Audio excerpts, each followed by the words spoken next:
قل يا أهل الكتاب لستم على شيء حتى تقيموا التوراة والإنجيل وما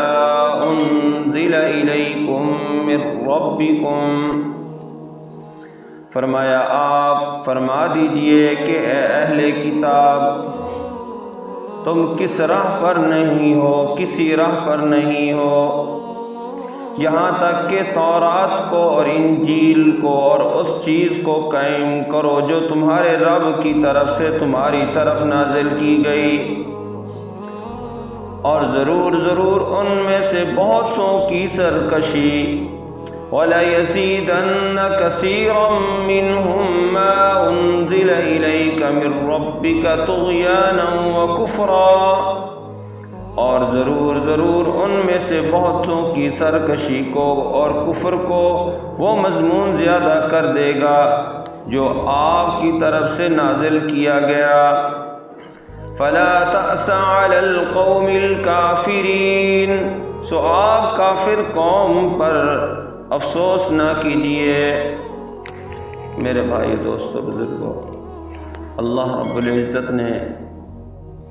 سورۃ المائدہ کی آیت نمبر 68 میں یہودیوں کی سرکشی اور کج روی کا مزید تذکرہ فرمایا۔ حضرت ابن عباس رضی اللہ تعالیٰ عنہ سے نقل کیا ہے کہ یہودی رسول اللہ صلی اللہ علیہ وسلم کی خدمت میں حاضر ہوئے اور کہا، کیا آپ کا یہ عقیدہ نہیں ہے کہ آپ دین ابراہیمی پر ہیں اور تورات پر بھی آپ کا ایمان ہے؟ آپ گواہی دیتے ہیں کہ وہ اللہ کی طرف سے ہے۔ آپ علیہ السلام نے فرمایا کہ ہاں، یہ بات ٹھیک ہے۔ ان لوگوں کا یہ مطلب تھا کہ ہم بھی دین ابراہیمی پر ہیں اور آپ کی گواہی کے مطابق تورات شریف بھی اللہ تعالیٰ کی کتاب ہے، لہٰذا ہم حق پر ہوئے۔ آپ صلی اللہ علیہ وسلم نے جواب میں فرمایا کہ تم نے دین ابراہیمی میں اپنے پاس سے بہت سی نئی چیزیں نکال لی ہیں، اور تورات میں جو تم سے عہد لیا گیا تھا تم اس کے منکر ہو گئے ہو، اور تمہیں جس چیز کو بیان کرنے کا حکم دیا گیا تھا اسے تم چھپا رہے ہو۔ اس پر انہوں نے کہا کہ جو کچھ ہمارے پاس ہے ہم اسے مانتے ہیں اور ہم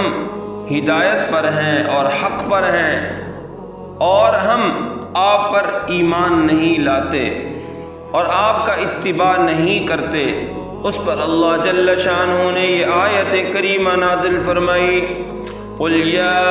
أَهْلَ الْكِتَابِ لَسْتُمْ عَلَى شَيْءٍ، فرمایا کہ جس کا مطلب یہ ہے کہ آپ اہل کتاب سے فرما دیجئے کہ تم کسی ایسے دین پر نہیں جو اللہ تعالیٰ کے نزدیک معتبر ہو، جب تک کہ تم تورات اور انجیل کے احکام اور ارشادات پر پوری طرح عمل پیرا نہ ہو، اور جب تک کہ اس پر ایمان نہ لاؤ جو تمہارے رب کی طرف سے بواسطہ محمد الرسول اللہ صلی اللہ علیہ وسلم تم پر نازل کیا گیا۔ سیدنا محمد الرسول اللہ صلی اللہ علیہ وسلم پر اور قرآن پر ایمان لانا تورات اور انجیل کے فرمان کے مطابق ہے۔ یجدونہ مکتوبا عندہم فی التوراۃ والانجیل، اگر تم نے تورات اور انجیل کے بعض احکام کو مانا تو اس طرح سے تورات اور انجیل پر بھی تمہارا ایمان نہیں، تمہارا دعویٰ ہے کہ ہم ہدایت پر ہیں، یہ دعویٰ غلط ہے کہ تم جس دین پر ہو وہ آخری نبی کا انکار کرنے کی وجہ سے اللہ تعالیٰ کے نزدیک معتبر نہیں ہے۔ اس کے بعد فرمایا، وَلَيَزِيدَنَّ كَثِيرًا مِّنْهُمْ مَا أُنزِلَ إِلَيْكَ مِن رَّبِّكَ طُغْيَانًا وَكُفْرًا، کہ یہ لوگ قرآن سے ہدایت لینے والے نہیں، بلکہ قرآن کا نازل ہونا ان کے لیے اور زیادہ سرکشی کرنے اور کفر میں ترقی کرنے کا باعث بنے گا۔ اس میں سے بہت سے لوگوں کا یہی حال ہے بجز چند افراد کے جو ایمان لے آئے تھے۔ آخر میں فرمایا فَلَا تَأْسَ عَلَى الْقَوْمِ الْكَافِرِينَ،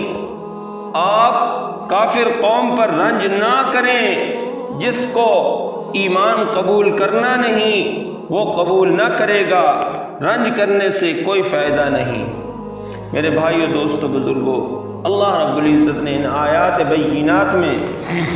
یہودیوں کی سرکشی کے متعلق یہ آیات نازل ہوئیں، یہاں تک کہ انہوں نے آپ صلی اللہ علیہ وسلم سے کہا کہ آپ دین ابراہیمی پر عمل کرتے ہو، تورات پر عمل کرتے ہو، تو آپ صلی اللہ علیہ وسلم نے فرمایا بے شک ہم اسی پر عمل کرتے ہیں۔ لیکن آپ صلی اللہ علیہ وسلم نے دین ابراہیمی پر بھی ایمان کو مضبوطی کے ساتھ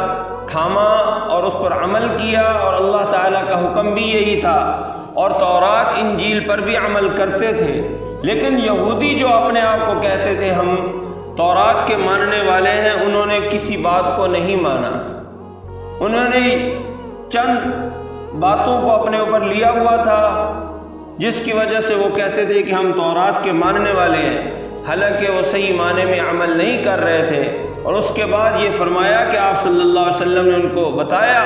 کہ آپ غلط راستے پر ہو، صحیح راستے پر نہیں ہو، تورات کو صحیح طرح نہیں مان رہے۔ تو آخر آیات کے اینڈ میں یہ فرمایا فَلَا تَأْسَ عَلَى الْقَوْمِ الْكَافِرِينَ، آپ غم نہ کھائیں، آپ پریشان نہ ہوں، رنج نہ ہوں، جس کو ہدایت پر آنا ہی نہیں آپ کیوں پریشان ہوتے ہیں۔ دعا ہے کہ اللہ تعالی ہمیں بھی ان آیات بینات کو سمجھنے اور اس پر عمل کرنے کی توفیق عطا فرمائے۔ وآخر دعوانا الحمدللہ رب العالمین۔